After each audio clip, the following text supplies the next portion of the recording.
Hello everyone, I'm Zishansha and welcome to Zinteractive. Now as you know how polygonal model works, so in this sixth lesson we will see how to refine them.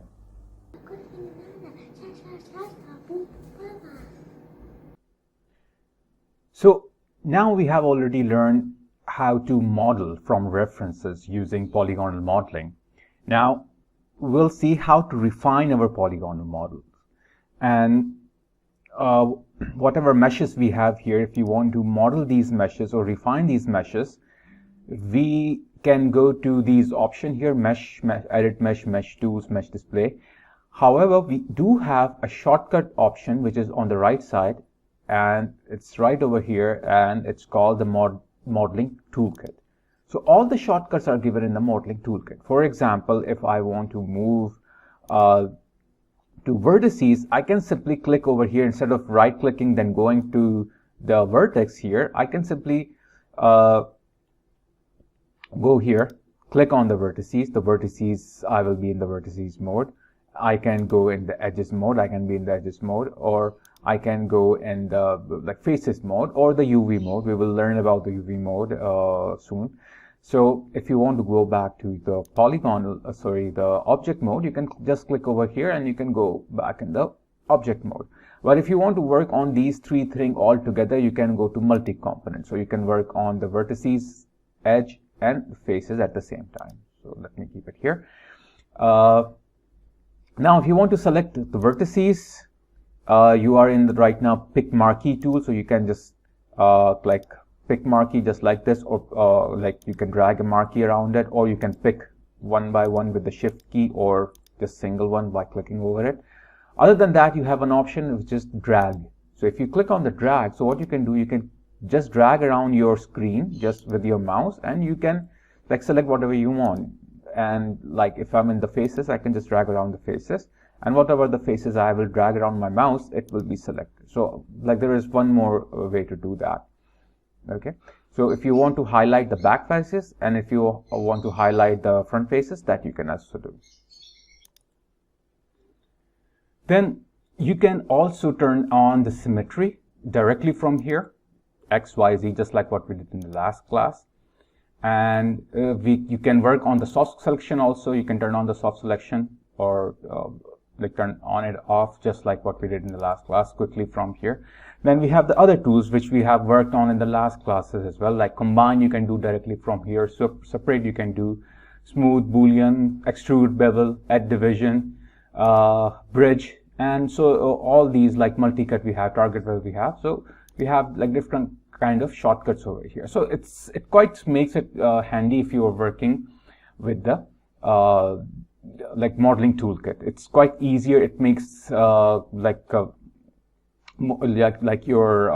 work more faster, and it acts like a catalyst if you're working with the modeling toolkit.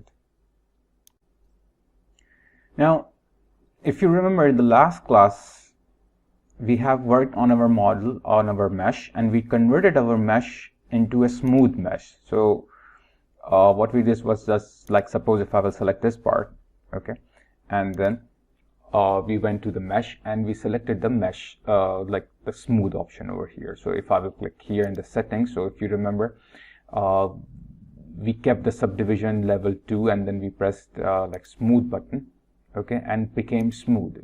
So this is what we did in the last class. Okay, so whenever we do that, it goes into our attribute editor, and you can still see over here we have poly soft edge 2, then we have here poly smooth face. So you can change from here as much you want, and you can change a different type of smoothing algorithms over here. So we have here Maya Ketmelplug, so it will give you a different kind of algorithm here, and you have here the one which is default, open subdivision Ketmelplug. Then you have open subdivision Ketmelplug adapter.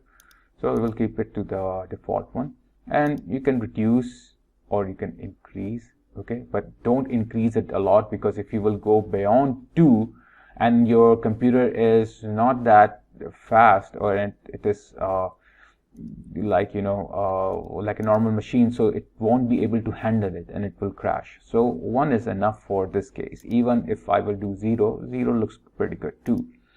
Okay, So this is how you can apply this mesh smooth, or like a smooth on your meshes. So let me undo this and let's go back to the normal.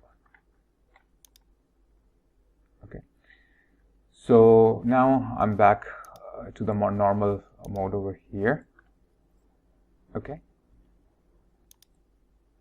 so now I just want to like remove the soft edges. So let me undo that. Okay, and okay, now I'm back. Okay, now you can see that it's not smoother anymore. So like this is how you can do that. You can go to like display option, like a mesh here, and you can apply the smooth over here and you can make it smoother. And the other way to do is to apply a quick smooth, which is like a display smooth. So what you do basically is that you just press 2 on your keyboard. Okay, and when you press, like first of all you have to select the mesh that you want to smooth. Like suppose in this case I have selected the seat. So if I will press 2 on my keyboard now, you will notice that it will show me the original mesh, and beside the original mesh it will also show me how it will look like after it will get smooth.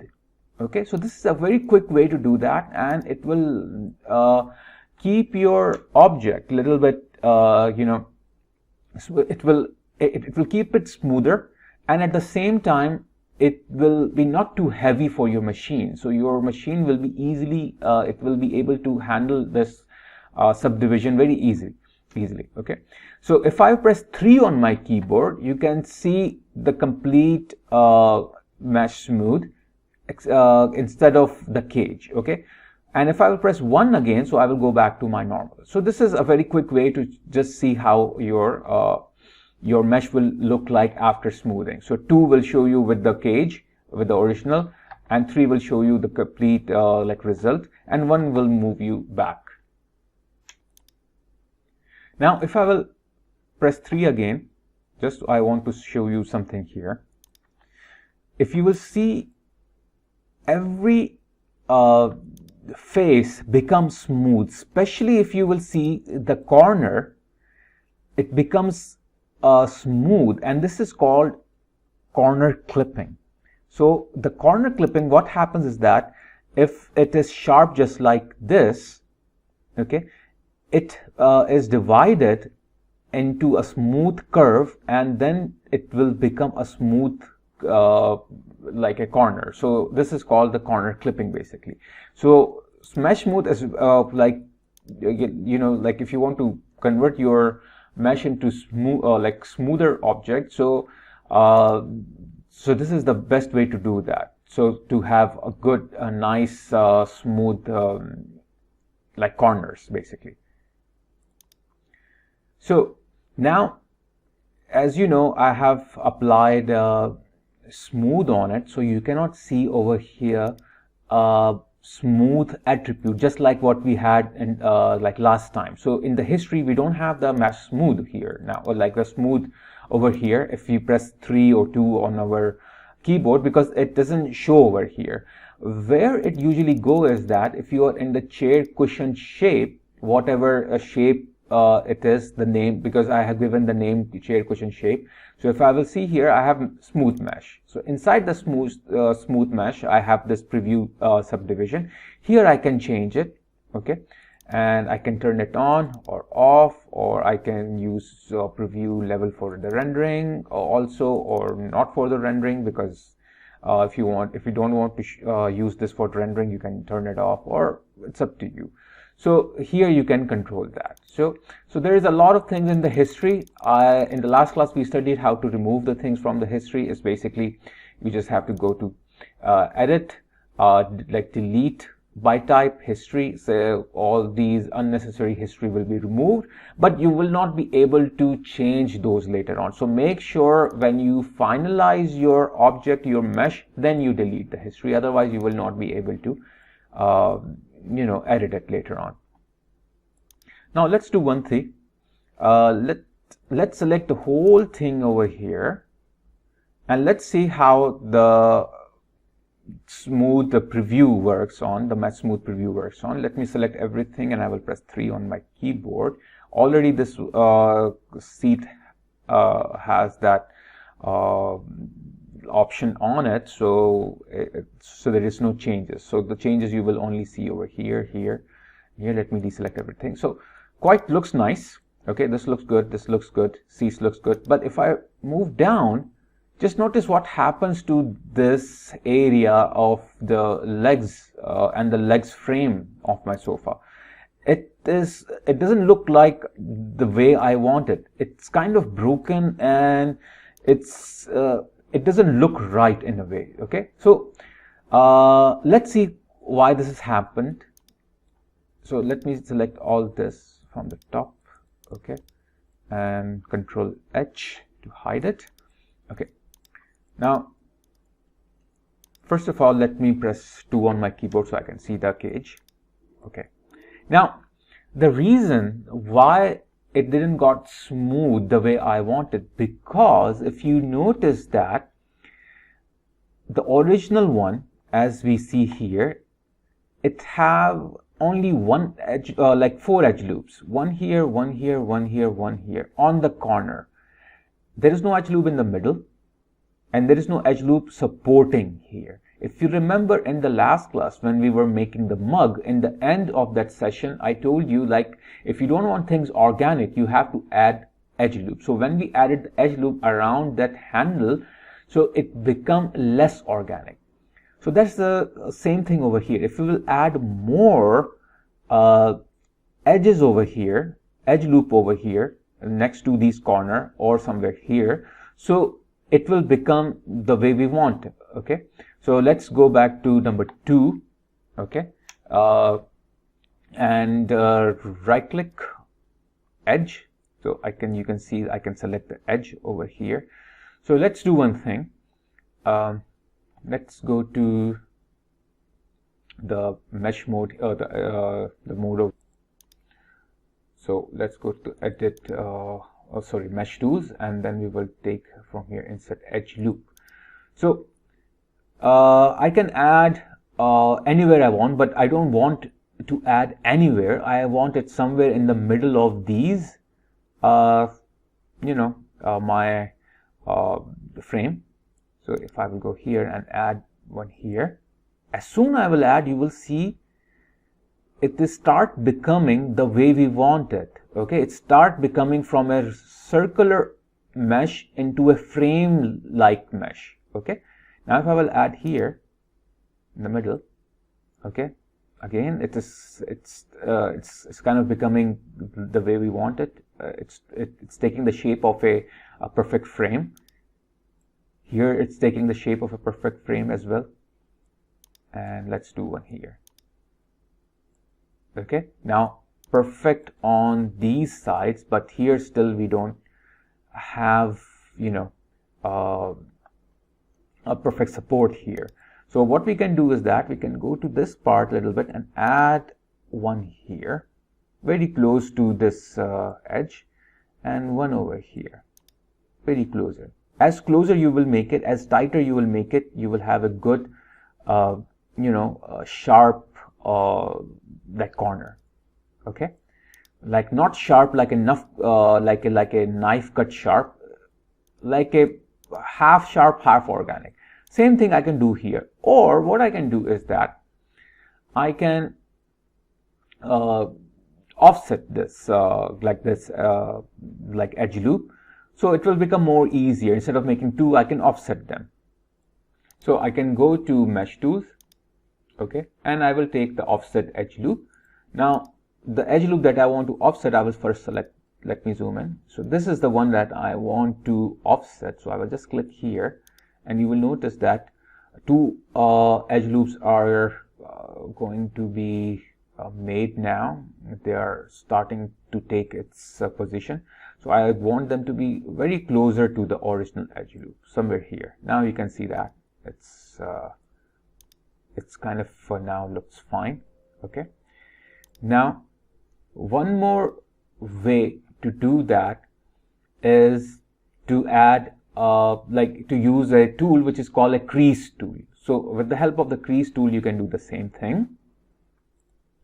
So the Crease Tool actually works with the middle mouse button. So if you don't have a mouse which has a middle mouse button, so you need to get that, because there are so many options that you cannot do without a middle mouse. Okay, so you can go to the Mesh tool. Okay, first of all, what we need to do is that we have to double click this edge loop so that it is selected. Now it is selected, so we have to go to the Mesh tool and select the Crease Tool.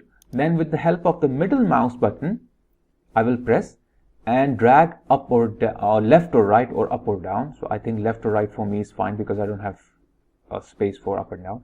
So you can see that it's coming back to its original position. Okay, so this is how one way you can do that. But if you will notice here, as you will offset or add an edge loop, you will see a slight smooth curve over here. But with the crease, you will not see that, like a kind of a change here. It's basically it's more sharper than with the help of edge loop or offset edge loop. Okay, so let me do one thing. Let me undo this, and I'll use my same offset tool, insert offset edge loop. Okay, and I will try to offset that instead of adding a crease, like using the crease tool. So I will do one here, and then I have one here as well.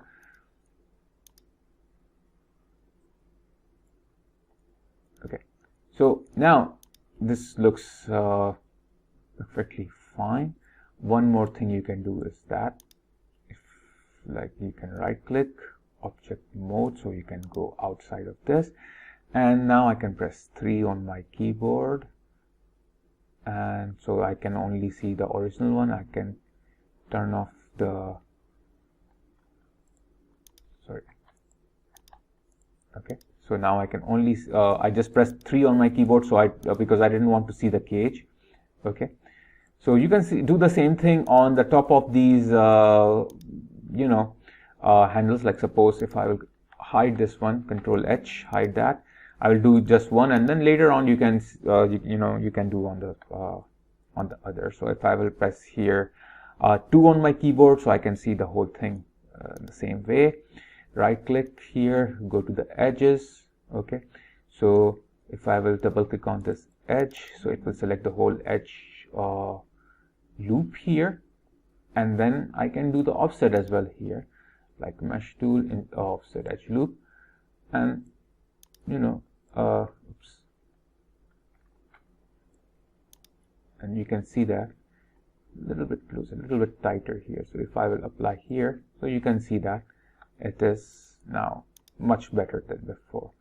So I can press 3 again, so go back so that I can see the like the smooth one, and go to back to the object, and you can see that how it is different from here, from this one to this one. So this is how you can do that. Let me go to display, show last hidden. Okay, and also I can go to the chair base and shift H here, and the chair cushion, shift H and back, then shift H to unhide this. Okay, so now I have my smooth option here. So this handle, you can see like this leg is quite different than like this one. It have like a clear strong top area here, and this one you can see this is it's very organic and it's not that smooth.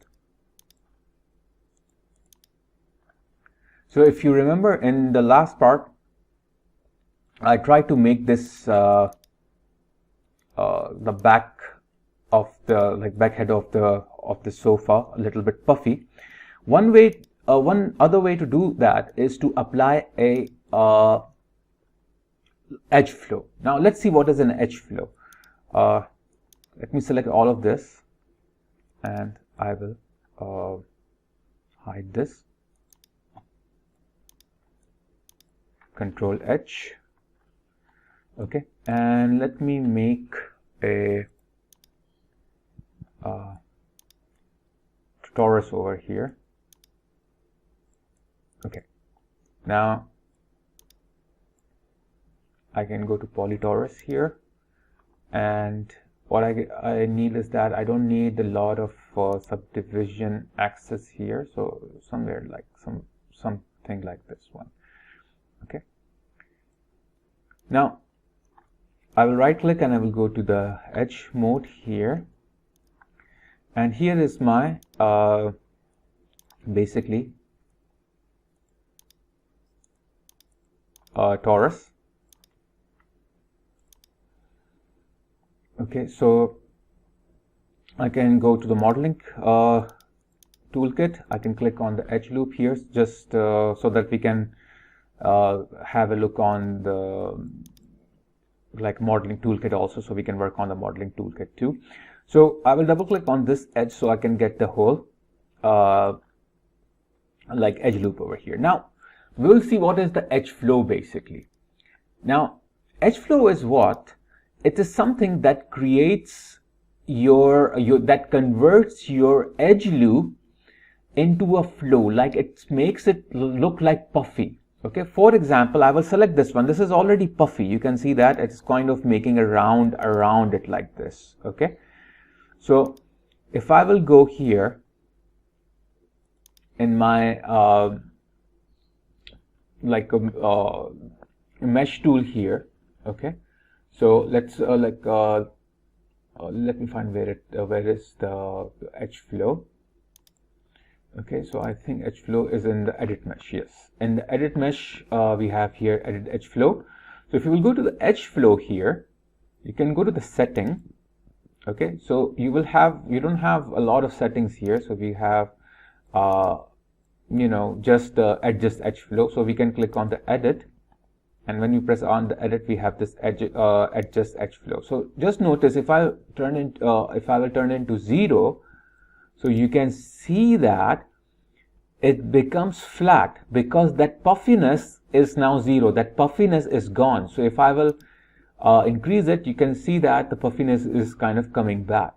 Okay, so I can turn it off or on from here. Okay, because the originally if I will turn it off, it is more puffy because it was a torus, but after applying that, it's kind of like that, but it's not too puffy, which you don't have to worry about that much. Okay, because it depends also on the shapes. Okay, so let me turn it off. Okay, let's do one thing here. Let's make a edge loop at this side. Okay, so I can go here, mesh tools. Okay, insert edge loop, and I will create the edge loop here. Now if you will notice that this is not puffy as these. Why? Because this is a newly created edge loop. So if I will select this edge loop, okay, and then if I will go to the edit mesh, and then if I go to the edit edge flow, now you can see that it has become more like a kind of puffy over here. Okay, so what I can do is that I can just simply go to the mesh tool here and insert mesh edge edge loops on different sides here. Okay, randomly I'm just putting, not in the center basically, there are, and then what I can do is that I can select these, double click on these, and sorry, not this one, not this one as well, the newly created edge loops, so that all of them all together we can use edge flow on it, so they will become a little puffy. So I can go to the edit mesh here, then I can go to edit edge flow. I can click here. Okay, press edit. Okay, if I want to change the setting, I can do, otherwise it will be fine. So now if you will see that it is taking the shape of the donut. So basically the edge flow makes your object a little bit puffy. Okay, so let me go to the component here. I don't want this, I will delete it. So this file you can find in the exercise folder. Okay, so let's see first what we have here. If you will notice that we have fingers here, but the top area of the finger is quite flat. Whereas in reality the finger should not be flat from the top. There should be at least, like, you know, like a edge flow, it should be puffy a little bit from the top. Okay, so what we can do here is that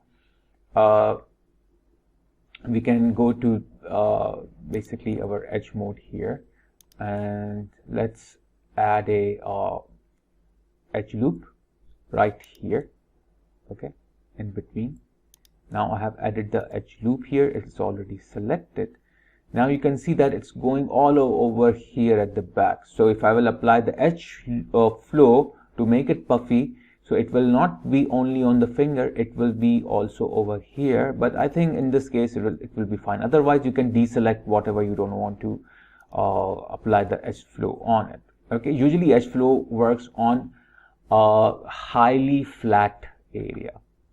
Okay, so if I will go here and edit mesh and edit edge flow, press edit here, so you will notice that it has become quite puffy. You can compare it to this one. See how flat this is from the top and how like, you know, puffy this is.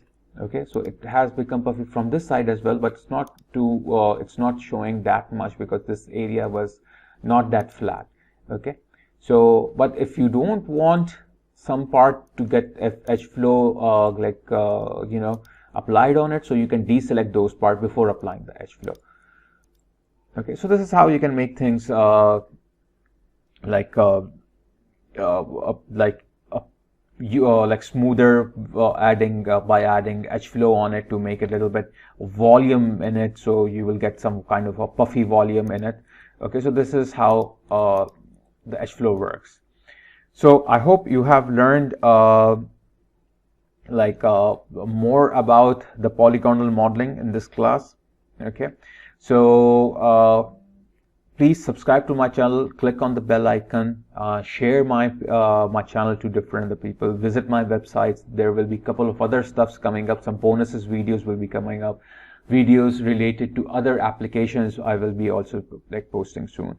So it's not only restricted to Maya. I will be making a lot of tutorials related to other applications such as 3D Studio Max, Substance Painter, ZBrush, Marvelous Designer, Unreal Engine, and so many other things. So please keep following, keep sharing, and keep supporting. So next class we will move to NURB surface modeling, and we will see more in details about the NURB surface modeling. So thank you everyone, take care, and see you in the next class.